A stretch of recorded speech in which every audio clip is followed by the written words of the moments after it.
அவர் ரொம்ப பாவம் செந்தில் பாலாஜி அவர்கள். அடிக்கடி உடல்நிலை சரியா இல்லாத போயிடுது. அதனால அவரை எய்ம்ஸ்லயோ இல்லைன்னா இதுல ஜிப்மர்லயோ அவரை காமிக்கணும். ஏன் சொல்ல வரேன்னா, முன்னாள் அமைச்சர் செந்தில் பாலாஜிக்கு அடிக்கடி நெஞ்சுவலி ஏற்படுவது பார்க்கவே பாவமாக இருக்கிறது என்றும், அவரை பாண்டிச்சேரியில் உள்ள ஜிப்மர் அல்லது டெல்லியில் உள்ள எய்ம்ஸ் மருத்துவமனையில் அனுமதித்து உயர்தர சிகிச்சை அளிக்க வேண்டும் என பாஜக மாநில துணைத் தலைவர் நாராயணன் திருப்பதி தெரிவித்துள்ளார். இன்னைக்கு ஒரு அமைச்சர் ஒரு அமைச்சரா இருந்தவர் ஒரு வருஷமா ஜெயில இருக்கிறார். ஐயோ பாவம் அவரு. திடீர்னு ஒரு ஹார்ட் அட்டாக் வந்துருது. பல ஹாஸ்பிட்டல் நம்ம பொது மருத்துவமனைக்கு போறாங்க. செந்தில் பாலாஜி தான் சொல்றேன். பல மருத்துவமனைக்கு போறாங்க. முந்தா நாள் டிஸ்சார்ஜ் பெட்டிஷன் போட்டிருக்கிறாரு. தன்னை வழக்கில் இருந்து விடுவிக்க வேண்டும்னு ஒரு டிஸ்சார்ஜ் பெட்டிஷன் போடுறாரு. அவர் ஆன்லைன்ல அதை பார்த்துக்கிட்டு இருக்காரு. மறுநாள் இப்ப நேற்று அவர் வந்திருக்கணும். எதுக்கு? சார்ஜ் ஷீட் ஃபைல் பண்ணணும்னு சொல்லிட்டாங்க செஷன்ஸ் கோர்ட்டில்.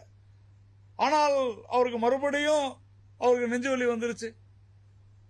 ஒரு அமைச்சரா இருந்தவருக்கு தொடர்ந்து இந்த மாதிரி நெஞ்சுவலி திருப்பி அதே மருத்துவமனைக்கு. நான் என்ன சொல்றேன், அவர் ரொம்ப பாவம். இந்த அரசாங்கம் என்ன செஞ்சிருக்கணும்? ஏற்கனவே இந்த மருத்துவமனைகளில் அனுமதிச்சு இவருக்கு உடல்நிலை சரியாகலைன்ட்டு எய்ம்ஸ் மருத்துவமனைக்கு டெல்லி கூட்டு போகணுமா வேணாமா? டெல்லிக்கு தான் கூட்டு போக முடியல. குறைந்தது பக்கத்தில் இருக்கிற ஜிப்மர் பாண்டிச்சேரிக்காவது கூட்டு போகணுமா வேணாமா? இதை ஏன் நான் இன்னைக்கு முதலமைச்சருக்கு கோரிக்கையை கொடுத்திருக்கிறேன். அவர் ரொம்ப பாவம் செந்தில் பாலாஜி அவர்கள். அடிக்கடி உடல்நிலை சரியா இல்லாத போயிடுது.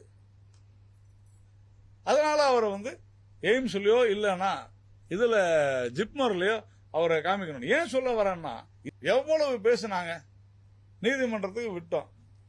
நீதிமன்றம் என்ன சொல்லுதோ அதை செய்யறோம்னு சொல்லியிருக்கிறோம்.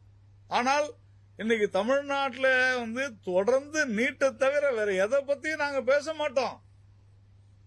ஆம்ஸ்ட்ராங் கொலையை பத்தி பேச மாட்டோம். இங்க நடக்கக்கூடிய சட்ட ஒழுங்கு சீர்கேடை பத்தி பேச மாட்டோம்னா என்ன மாதிரியான ஒரு இதுல இருக்கிறோம்? இன்னைக்கு இது ஒரு உள்ளடக்கிய வளர்ச்சி. செய்திகளை உள்ளது உள்ளபடி தெரிந்து கொள்ள ரெஃப்ளெக்ட் நியூஸை சப்ஸ்கிரைப் பண்ணுங்க.